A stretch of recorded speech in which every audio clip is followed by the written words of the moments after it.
the standard sign up for my newsletter, as if that means anything. Like that is not an offer, right? It's practically like sign up for spam, sign up for emails you don't care about, you don't want. And it's like, gee, that's enticing. Like, thanks so much for the offer. When I see sign up for my newsletter, I'm like, news about what? Yeah. Why would I give a shit about your newsletter? You are now listening to the Creative Juice podcast, brought to you by Entrepreneur.io.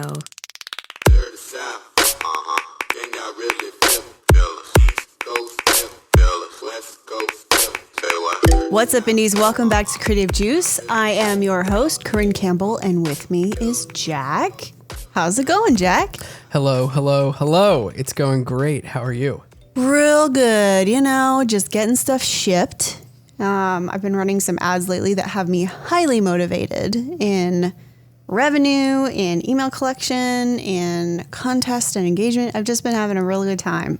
So very exciting. Yeah, it's nice when things go well, right? Like you test a lot of things and you run all kinds of stuff against each other, and when you finally feel like you hit that moment where it's like, oh, the planets aligned, it feels great. My ads were going through like a Neptune in retrograde moment where it was like nothing was working. So sometimes it's just a huge relief when it kind of, pans out.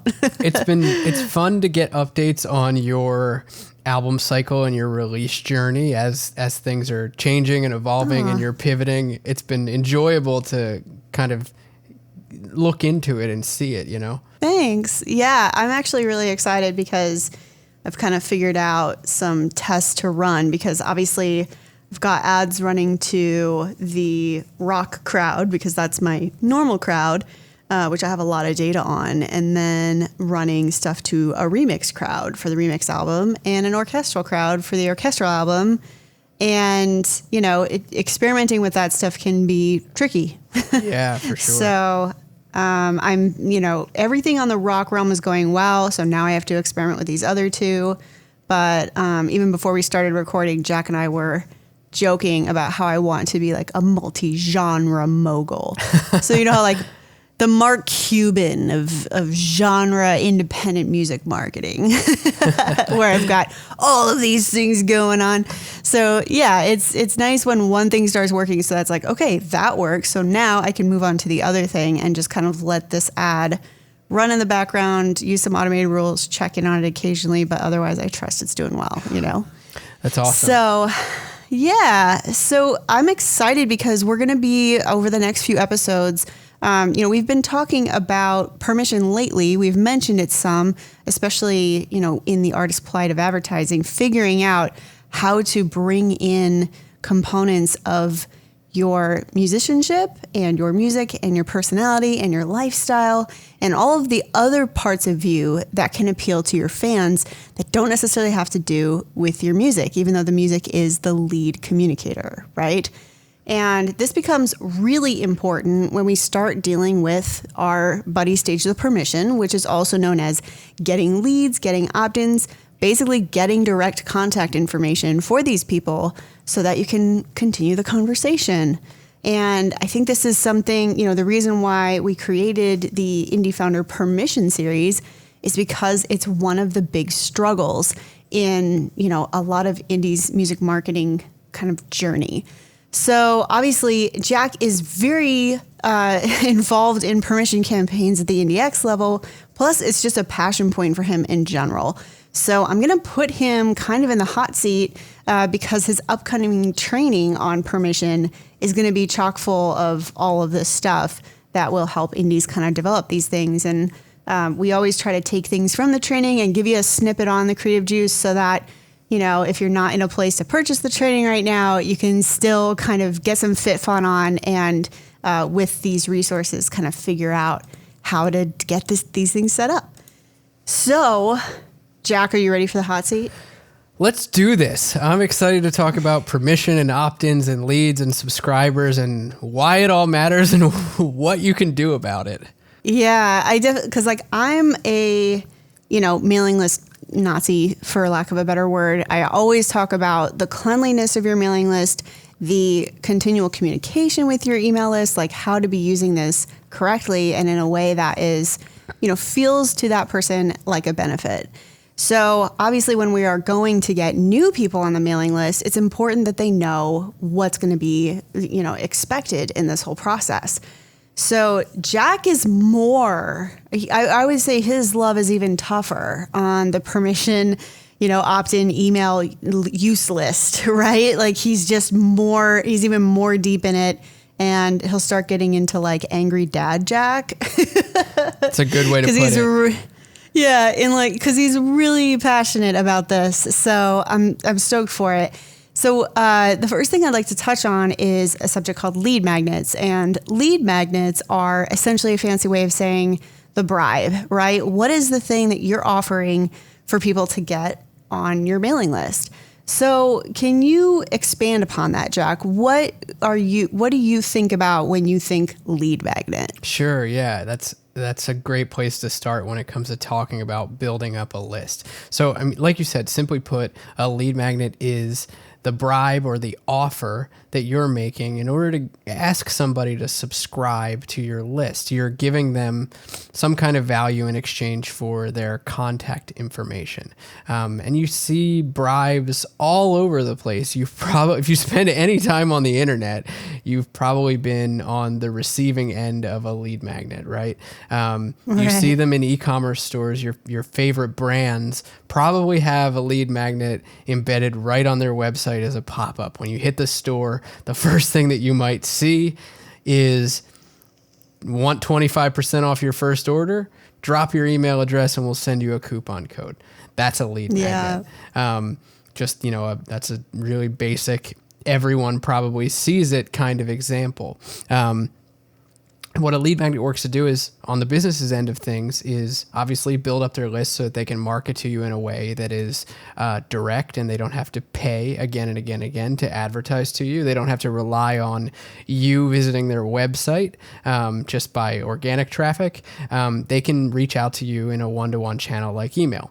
So that's what a lead magnet works to do. Additionally, a lead magnet also has the benefit of, if it's well crafted, moving the customer, or the potential customer in this case, to the next stage, kind of transporting them to the next stage of the customer journey, which is usually making a purchase. Great lead magnets also achieve that purpose of not only getting them to subscribe, but taking them a few steps further to maybe becoming a customer. That's why with, an e-commerce store, for example, you would see a discount, because what does a discount do? It entices people to buy something. Hopefully they're excited enough about, what it is that you're offering them that they will take that next step with you. Right, absolutely. And I think it's important to get creative with these things, right? Which we mentioned on the last episode, to get it really incorporated with your brand and your vibe. And, people should know who you are and what's interesting about you outside of the fact that you make music.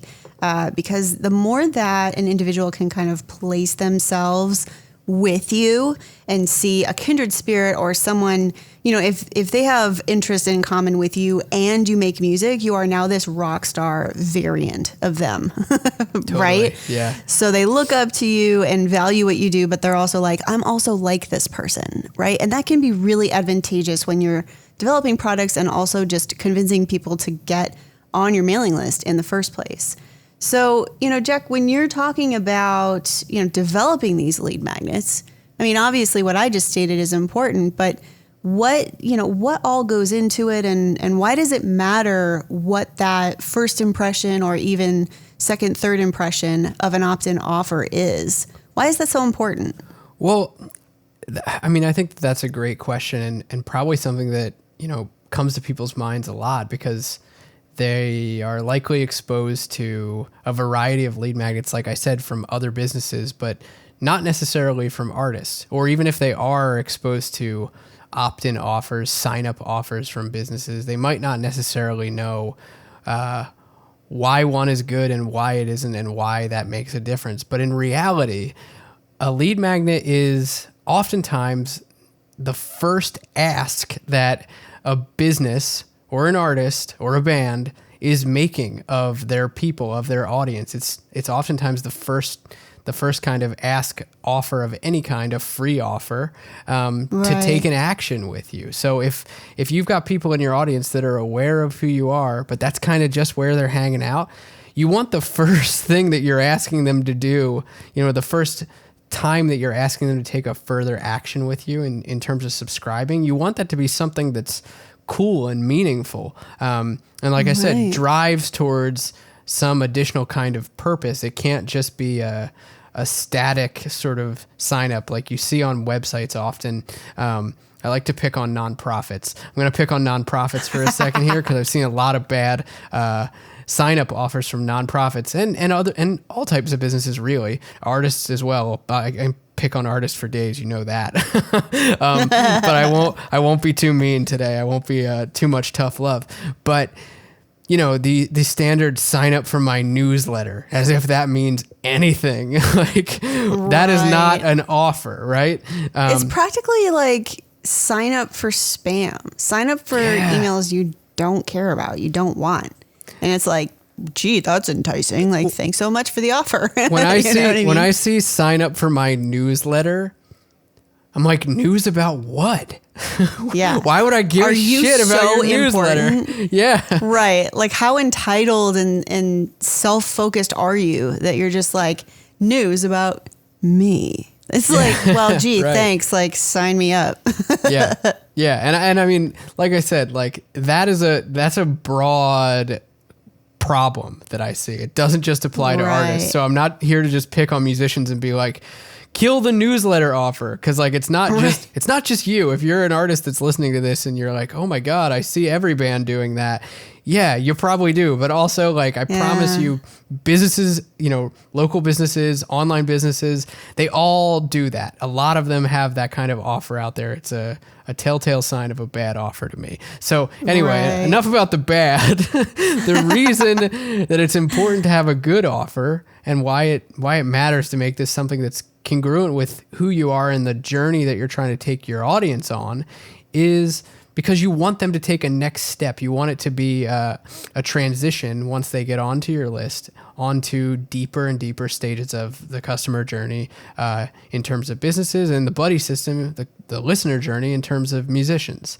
So crafting something that's really valuable is the vessel to make that happen. Right. And so, you've given some examples, obviously, and I think that might be where indies get stuck, right? Because we're always talking about swiping. We're always talking about finding someone else who's doing something that inspires you and, maybe you directly rip it off, right? Which, steal like an artist, but stealing like an artist also means like integrating some of yourself. So when you go to e-commerce sites and stores, right, they're like, here's this % off, like Jack's talking about, or get some kind of special deal off your first order or whatever. Obviously, it's the same kind of thing where if you're a musician and you're marketing this to people who don't really know who you are or aren't a big fan yet, they're like 15% off, like things that are not, you're not e-com, you're not selling like a camera tripod that people are going to be shopping around for, right? Right, totally. So there's obviously a, unique challenge to this. And I feel as though indies are they don't really have a lot of places to look, for inspiration. And there's also, I think, some self-importance that musicians are disinclined to feel like they even have something to offer. So, what are challenges that you deal with, especially, obviously IndieX clients all communicate with you, struggles that they have with permission, and you're constantly coming up with solutions, right? So what are some things that you've seen people get stuck on when it comes to, figuring this out and not necessarily looking at other industries for influence? Yeah, that's a good point. I think like that stuckness is something that happens because, like you said, for like an online store, someone looking for camera gear would love a discount because they're looking for something, right? I mean, even take local businesses, brick and mortar. Like if someone wants to buy, if they're looking and they're thinking in their head like, oh, I'm going to buy pizza on a Friday night. If they get served an ad from their local pizza shop that they love for, a 2-for-1 special on Fridays, just sign because up with your listening. email. Yeah, because they're listening. Exactly. Because they're listening through Alexa. or even if they, even if they just visited that business's website and there was a sign up living there, that offer is enticing because it's a place that they like, and it's something that they want. They already want it. And I think that that's part of the big disconnect that artists have oftentimes is we're not really solving a problem or a need, so to speak, as much as... Which is what all like the marketing training, like, obviously we love Digital Marketer and Digital Marketer Lab. And so if you go into a lot of their training on customer journeys and these different kinds of, coaching in how to make your ads, make your offers, obviously, one of the avatars that they teach you to look for is solving a problem, right? Right. Which is like solving a problem. There's not enough music being released. That's not it. No, definitely not. So there's not really a problem to solve, so to speak. Right, exactly. And I think that's the start of the stuckness that happens when it comes to putting together bribes. I think that's kind of like the big one that indies get hit with is like, oh, well, like, why would I do this? Or why would someone even care about this? And if you're asking yourself that question, you're asking the question that will give you the answer. Right. That's the best place to start. I think, at that point, it's about beginning to look into what you have on hand that you might be able to offer to your fans. What kind of creatives do you have on hand? Assets do you have on hand? What kind of things could you build for them? Could you build an experience for them that they can sign up for that just gets them the opportunity to know you a little bit better? And that can be based on so much of what you're doing with your marketing. It might have to do with your upcoming releases. Say you've got, singles coming out in a recurring kind of fashion over the course of a few months. Your bribe could be related to that, as in, maybe they get the singles ahead of time before the rest of the world. If you've got, content on hand, say from your last release, you could do a behind the scenes studio kind of thing if you find that your fans are into that. You can really, by thinking about what you've got on hand and, what you think is cool about you and what your fans think is cool about you, you can start to get some ideas. And then, I think the big question that you have to ask yourself is, what am I going to promise my fans? What is the big promise that I'm going to make in this bribe? What is that one thing going to be? Right. I think something too that, we've come across in the Indie Founder Permission series is like we are having our founders kind of brainstorm copy for these different ads so we can give them some feedback. And obviously there's a few, things that we kind of try to inspire them and they fill in, depending on the avatar, the customer avatar that they're reaching out to, or depending on what their content is. And something that we've had to kind of address and that they've been, really receptive to is it's really easy to sound self-important in that copy, which is, I think, why musicians feel so conflicted about it. Shy, Yeah, like some self-involved people are like, I'm awesome and come on over, Yeah. But there's a lot of people that are like, this is my music, and they're kind of, they're shy about it. So they're really putting themselves out of their comfort zone to write this copy. And it's apparent because it comes off really the opposite direction. It comes off like, I'm awesome. I made these things. You get to spend your time with me behind the scenes, you know? And so it'll come off that way. So something that we've had to try to encourage is like, look, you still need to, even though like you need to value yourself enough, right? You need to have the confidence, but also you have to be able to present it in a way that is enticing and about them and their experience and what you want them to get out of it besides hanging out with you. Totally. Yeah.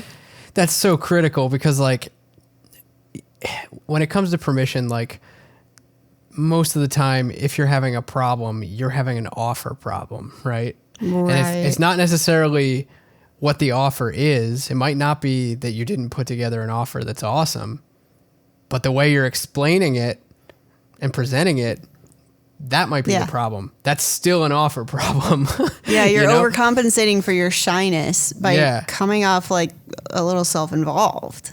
Yeah, totally. Making it about totally. Making it about the experience of the fan is the goal here. You want to stress the benefits to them, not the benefits to you or what you did. You're not really making it about you because they don't really care.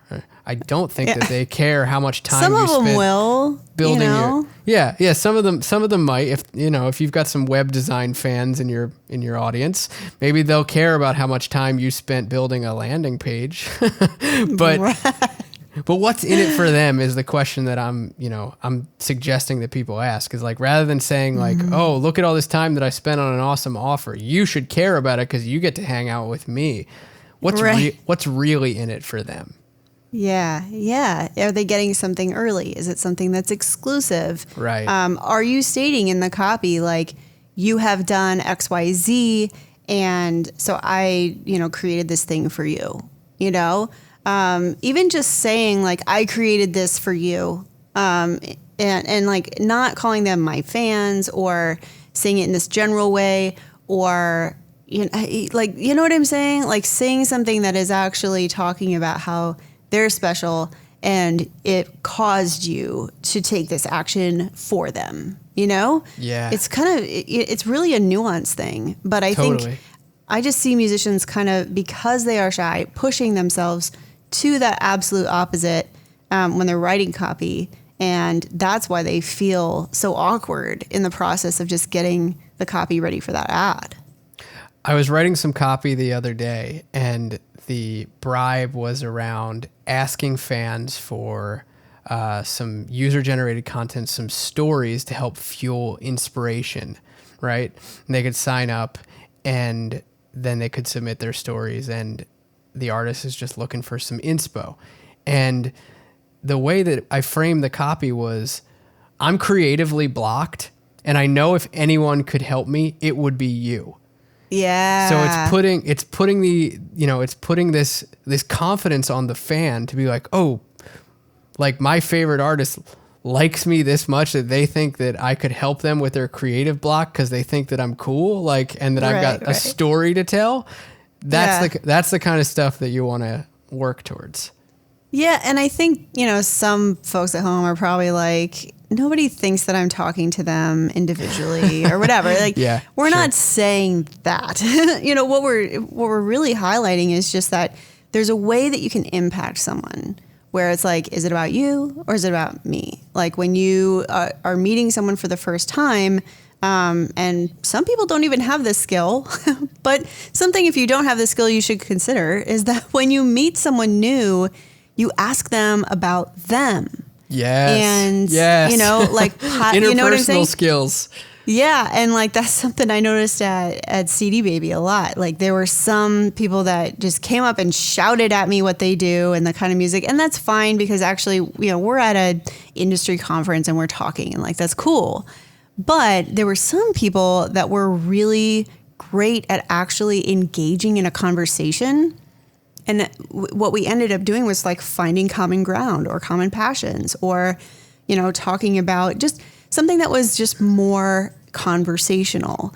And I felt involved versus someone who's like trying to throw a business card at me and tell me their biography and their elevator pitch. You know what I mean? Totally. And I think that that's something that you can entice when you use this kind of copy. It's not that person's a dum-dum and thinks that somehow you are communicating via this ad to an individual person, but it does still strike them in the way that we're saying, right? Yeah. And so that's the goal. That's the goal of making...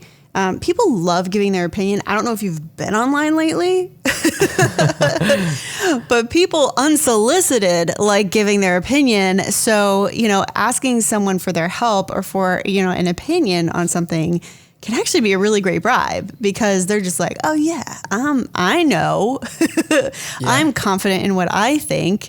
So I'm going to go ahead and answer this thing, you know?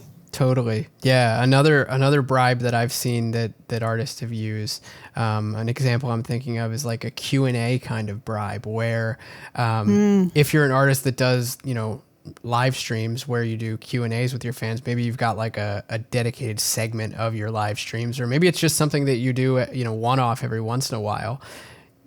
They can, run the Q&A bribe that people can submit questions via email, and you can use that to build up your list. That's a cool way to, get the ball rolling and allow people to engage with you. And obviously, like, you can make that way more personalized, way more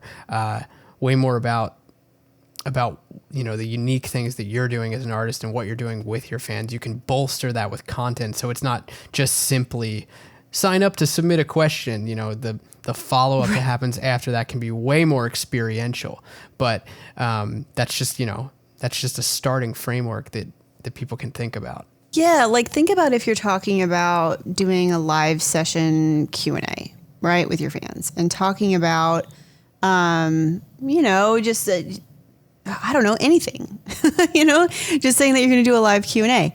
That might seem, like, hey, sign up to like hang out with me and ask me questions. It's like, well, but something that a lot of people know right now is that musicians are live streaming a lot, And so having some kind of situation where you're like, hey, I'm going to go live, but what in the world are we going to talk about? And starting a conversation in that way instead. And being like, click the message button here to tell me what you think or whatever. Yeah.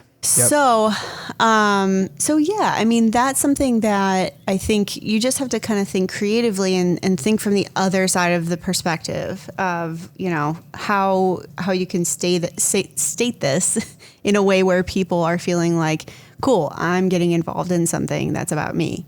And this, this artist that I like is just facilitating it. Great.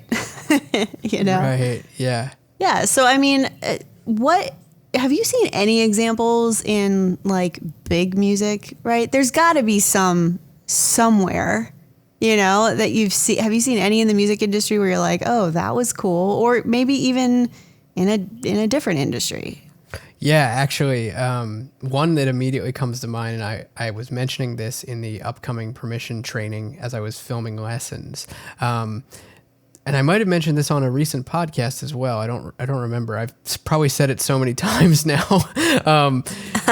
Recently, telling everybody back in April or May, I think it was, Blink-182 did a really interesting bribe where they gave fans a chance to be in a music video. They were making a music video for one of their singles on their new record, 9, and what they did was they made a user-generated video, but fans could sign up to submit a piece of content, them dancing, playing guitar, whatever it was. They just used like a really simple Google form sign-up page, collected emails that way, and fans could then send over, a video of them doing whatever, and they compiled this into their official music video. And it was kind of like a, here's your moment to shine, your 15 minutes of fame kind of thing, which I thought was pretty cool. And I've seen artists use that kind of model before, but it was cool to see a bigger band doing it. So shout out to Blink. Because they're rad. You love your Blink. I do. Any chance that I get to show that love, I will take that and run with it. Mark, if you're listening, you got a fan over here. Yeah. So yeah, I think that is cool. And actually I've seen artists do that before. And, honestly, you could do that even as a smaller artist. Totally. Obviously not in the current state of things, unless everyone was 6 feet apart. And if you wanted to do something creative on that, you probably could, right? Everyone standing 6 feet apart and doing a music video. Yeah. Like a terrible 1980s aerobics class out in a park is what I envision when I just said that. Richard Simmons AF. Yeah, exactly. Like, do that. Somebody do that, please, and send us an email. Steal this idea, please. Yeah, exactly. Here's free ideas. Yeah, brought you to could you, probably Bribe. You could do something creative with that, you know, and that is something that I think we've seen where there's kind of a cultural statement happening that, you know, we have to stay 6 feet apart or everyone's wearing masks or, you know, things like that being incorporated into videos. And there's ways that you can do it in a, you know, cheeky kind of way without being too corny, right? Yeah. But in any case, you know, that's something that you can do. Or having people involved. It's funny how many fans have actually come into my actual my direct contact permission phase when I ask an opinion. When I'm like, hey, I'm going to print a limited edition of a shirt and I need the fans' help, you know, or I don't even say the fans, but I need your help deciding which one to choose. Oh, yeah. Survey bribes are so good.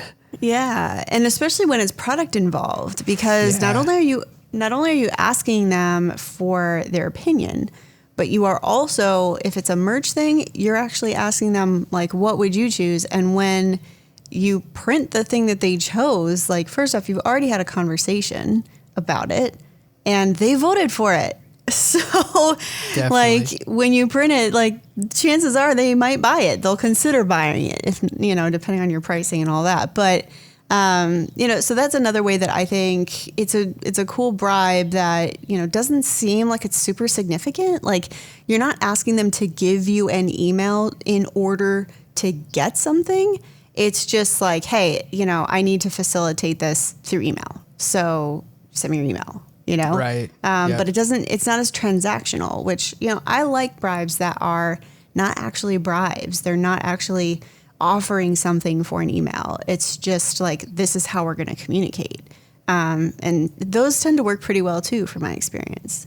Totally. Yeah.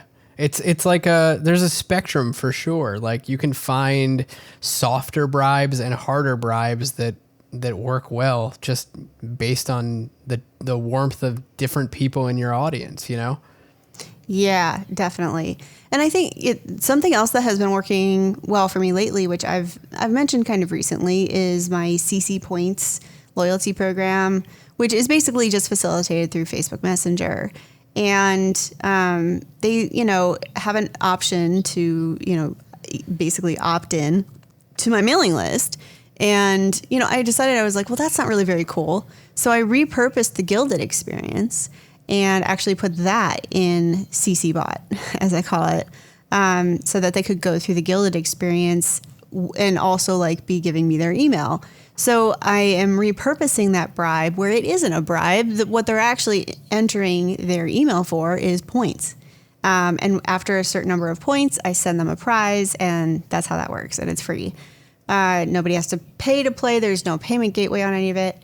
So it kind of works like extra good because, you know, they're involved in a game, right? So they're totally going to put their email in because it's a gaming kind of thing. It's a gamify, right?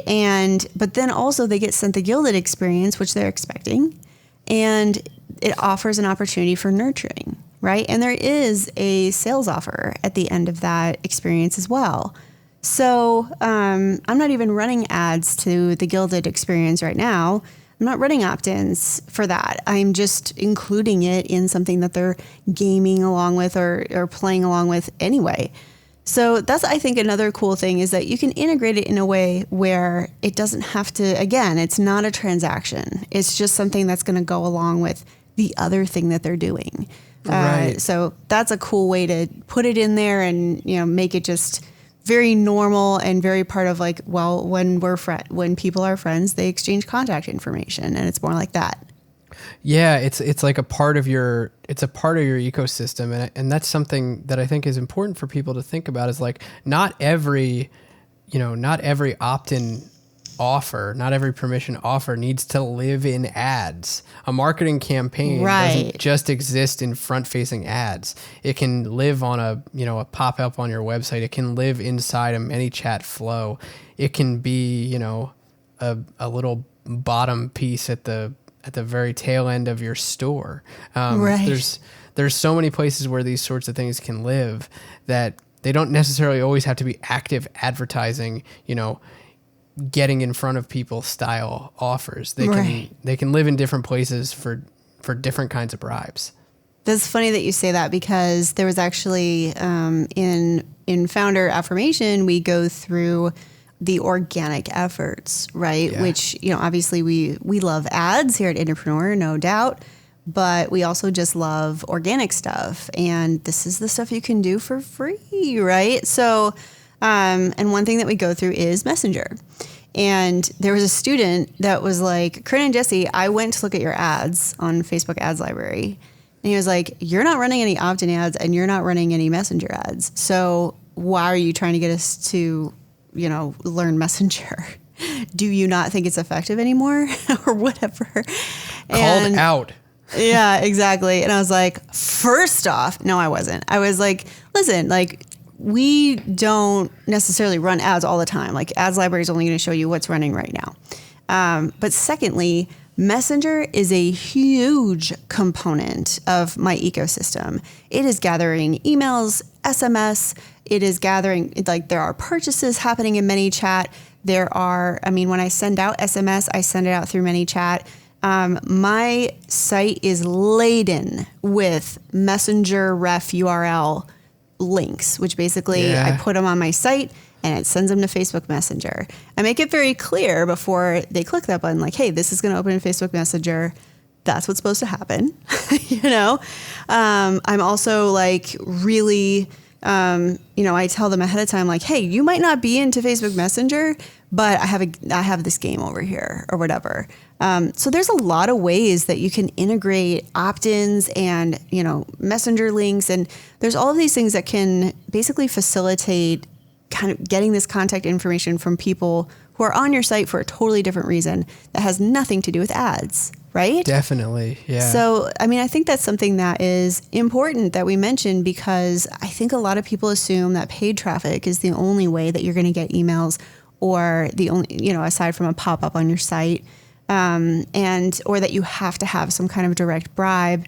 But there's a lot of organic and casual ways to make this happen as well. And, I've had success with both. But I think that sometimes the organic ones are even, just even more intense, right? Like, they didn't even need a bribe. They just wanted to participate in the CC world, right? Totally, yeah. So, and I think those are the best. Yeah, those are the fans that are really seeking you out in some way and taking the initiative on their own rather than being interrupted, so to speak, from whatever they were doing with an ad.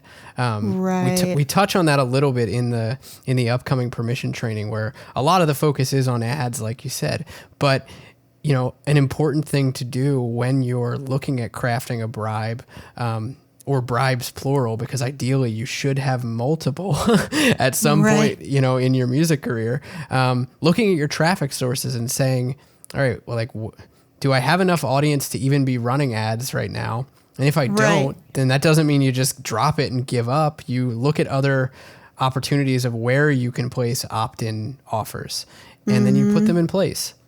Yeah, and it's really great when they just make sense to go along with whatever they've got going on, So that is definitely something that I think that's worked out really well. And it's a cool thing if you have put together content for an Ultimate album launch or something like that, and, that campaign is over, whether it went well, didn't go well, whatever, it's something that you can use again, right? And it just can live on your site. It's not something you have to send paid traffic to.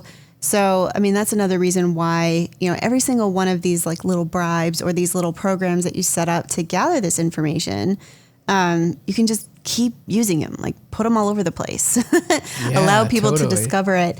One thing that I do, because I do have a large section of my audience that is roughly 40 to 55-year-old men. And a lot of I hate to put in disclaimers about specific demographics, but a lot of them aren't big Facebook Messenger bot people. They don't mind messaging me themselves, but they don't necessarily like playing around in the bot. But when I present it to them as kind of an Easter egg or scavenger hunt, and I'm like, look, this might be a little weird, but this is super fun, and you can find some exclusive stuff in here, and it's, it's kind of choose your own adventure, and it's fun. Come play. All they need is that little pep talk, and they'll do it, Yeah. So, and I end up getting some of their emails out of that. So it's, it's definitely something that you want to just kind of have omnipresent on your site and, just all over your socials, and like have that available, have something where people can give their information, kind of raise their hand because they're there perusing your stuff anyway. Definitely, yeah. And the last one that I wanted to mention that we kind of see like industry wide that works really well as a bribe, and especially like a more of a transactional bribe, are giveaways. Giveaways, Oh, for sure. crush it. Yeah. We see a lot of that. I know you're in the midst of running one right now, Right. which is Yep. great. Yeah, like I was talking about last week, like TuneSpeak has been super fun. And, for a while I looked at Viper, which has actually been kind of shut down except for their enterprise plan as of now. So they're, in the 190 range or something like that. So that's not really a viable option anymore. And then when you are looking at like Gleam.io can be an affordable alternative to Viper. Some of the actions are less sophisticated than Viper's was, but they're also within Facebook's terms of service, which is why Viper had a problem. So yeah, I mean, there are those options. TuneSpeak has been the best for me, partially just because they're also a discovery platform. And, it's just crazy like people are just so excited, and they'll email me. The people who have opted into the mailing list, they'll respond to that email and ask for more ways to get into stuff. Where can I buy your album? Or, what do you have? What kind of videos do you have about when you were on Warped or whatever, So contests can generate far more than just people signing up. It really can open up a more like an extended relationship, which is why we do opt-ins in the first place, right? It's not so that we can just get their email and spam them.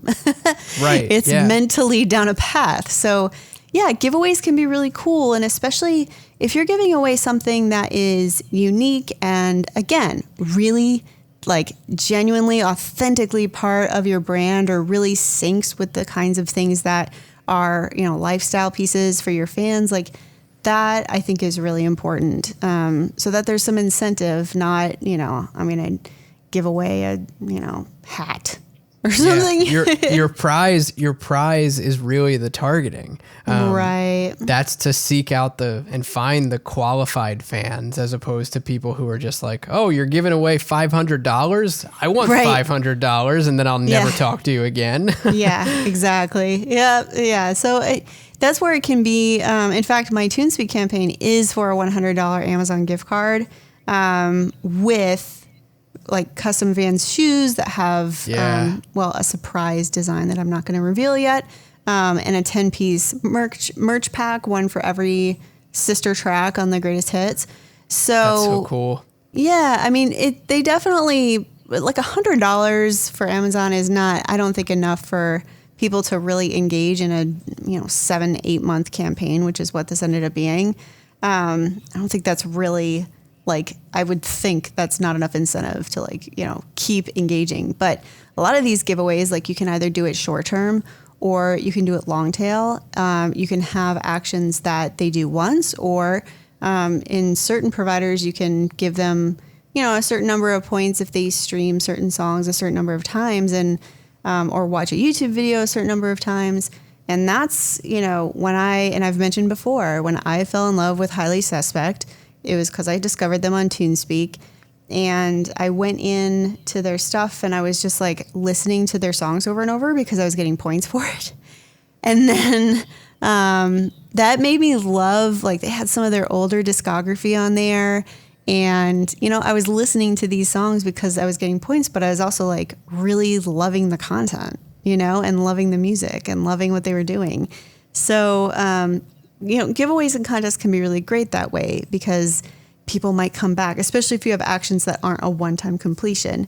People can come back and do it over and over. And, if they can do it once a day, if they really want to win and they want to be a part of this, like, they're going to come back every day, which means that you are in their mind every day. Yeah, definitely. Like, that's the artist's dream, right? So yeah, giveaways can be really, just always in their life. So that's one thing that I think has really just worked psychologically with the giveaway. And it's really worked well for me. I think that it really depends on what your actions are, like if it's a worthy investment for you. But I think if you put some thought into it, it can definitely be something that, not only gets you leads, but also really deepens the relationship with the fan, how many times have we said that this episode so far? That's the goal. Deepen the relationship. Yep. If you didn't hear me the first 12 times, now you heard it again. Totally. Yeah. I think that's like we said, the permission stage is not an end in and of itself. You're looking to move people deeper and deeper into relationship with you in that. So keep that in mind. Yeah, definitely. So let's get a little bit more granular, Jack, about how, what are the things that you're thinking about when you're dealing with IndieX clients? What are you tapping into when you're thinking about meaningful bribes? Which, I've mentioned a couple of things, like obviously I've said lifestyle before, but, how do you figure out who these people are, what their fans would want? What do you dig into with that? Yeah, so that's a great question. It's something that we go through the processes of with, any artist, whether it's at IndieX or when I'm, advising indies in the group or just talking with friends about bribes that they're trying to put together. I think first, it's important to look at what you're trying to do right now with your music. Like, do you have a launch going on? Are you releasing content? What does it look like in context with all of the other efforts that you're making or trying to make? That's definitely a starting point in my mind, because permission offers don't live in a vacuum, Right. So that's kind of like starting point number one, is just kind of identifying like where you're at, what you're trying to do, what content you have on hand, what kind of cool experience could you build based on the kind of bribe that you want to be making. And then from there, I think it's important to, and this is really where like the heavy lifting starts to come into play, is looking back at the earlier stages of your buddy system and saying, what have my fans been exposed to? What of my brand do they know? What have they seen from me? What kind of content have I been posting? What's recognizable or familiar? What are fans giving me feedback about? Look at your DMs with fans and see what's gotten them excited. Dig into the comments and see, like, on your fan finder, for example, if you're running a fan finder campaign, like, what are your fans saying about it? Look at all of that and use that to kind of inform how you might be able to tie back those earlier things, those interactions, into what you're going to be offering, whether it be in the messaging of it, the actual offer itself, the content that you deliver in the bribe, all of that. So that's kind of like step number 2, I would say. Right. And then step number 3, I would say, is look at, more lifestyle elements or narratives that exist within you as a person, as an artist. What exists in your world outside or alongside with your music? What kind of things make you from like a lifestyle perspective, and how does that fit in with the relationship that you have with your fan? And list out some of those things and use it to brainstorm kind of like a cohesive sort of narrative. I think by doing all of those 3 things in tandem with each other, you'll, by zooming out, start to see some underlying themes that just kind of exist in where you're at currently. And like I said, this is sort of like almost esoteric stuff. It's not really data driven so much from like a numbers perspective, but it is very qualitative, right? Which I think is important. So that's what I would say is kind of like the 3-step framework. Yeah. Something else that I've done. Well, first off, I am a total creep. And I most definitely go like lurk on, some of my most passionate fans that message me a lot or, whatever. I will go look at their Facebook profile and see what's public, and just get an idea who these people are. which I know is just an individual, right? So you can't assume that, you're always going to just have people that look the same and have the same interests. Sure. Yeah. But, all I need to do, I don't necessarily, it's more for inspo than anything, right? I'm not trying to memorize things about people. That's so creepy. I just mean that I'm going to their Facebook and seeing what's public and seeing if something inspires me. If there's something that's on their profile that is something that I feel like I could spin off of and create some content around. A lot of my fans love anime, and I don't really have time for anime now, but I did when I was younger, and so I've considered commissioning an artist to do a comic book for me, because that's something that would be of interest to them. That I can't tell you how many fans of mine have anime as their profile picture on Facebook. And at first I thought it was a spam thing. I thought it was a bots thing. There's always that highly suspect sunset. Yep. Everybody knows the profiles with the sunsets, right? Oh yeah. Nobody is that person. That person isn't nobody. It's a 0 and 1. But it's I thought that all these anime profiles were fake, and then I started clicking through, and it's no, these are legit long time, profiles that have stuff on them and are having real messages with me and whatever. So I was oh, well, that's a cool inspiration. I've actually considered also hiring someone on Fiverr to do a little mini anime story, making me into an avatar, which it's funny. There's actually a character in anime named Corinne, although his name is Corin and it's spelled the same way as mine.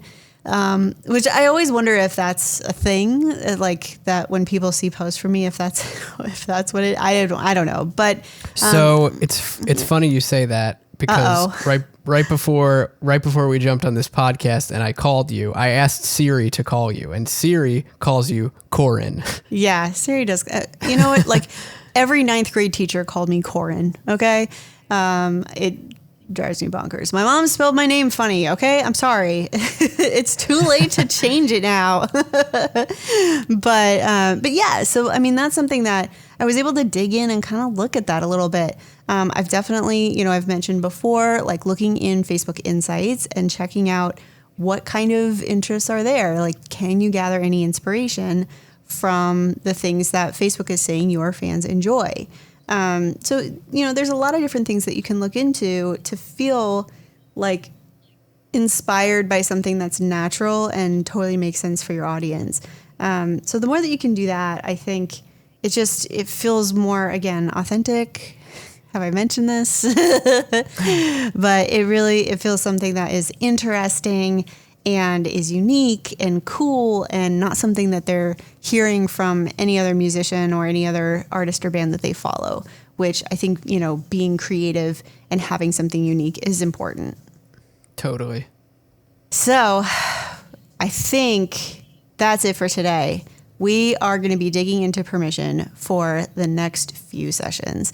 I really want to get into even more about this, because hopefully this information can kind of inspire you if you're getting stuck on figuring out how to bribe people, or you're getting, kind of hung up on, what is interesting about me. You can discover it without being, without feeling weird about it. So I'm excited for us to dig in further. Jack, thank you so much for this information. Because I think your wide scope at IndieX is super helpful in this case, because you deal with so many different, creators, YouTubers and musicians, and we have a very unique challenge when developing these things. So, thanks for bringing that in, and I'm stoked to have you talk more about it next week. Yeah, absolutely. This was a blast, and hopefully just kind of work to lay the groundwork of what a lead magnet is, what it looks like in the wider world, what it looks like for artists, what it could look like for artists, how it might work for you. And, next week I'm excited to talk more about the branding elements of it, how to bring those, those very personal qualities of who you are as an artist into your permission campaigns and how to really make those shine. So I'm excited to keep the discussion rolling around this as well. Absolutely. We'll be digging deep, indies. So do some introspective thinking and bring it next week. And we'll see you then on Creative Juice. Can y'all really feel us? East Coast, feel us, West Coast.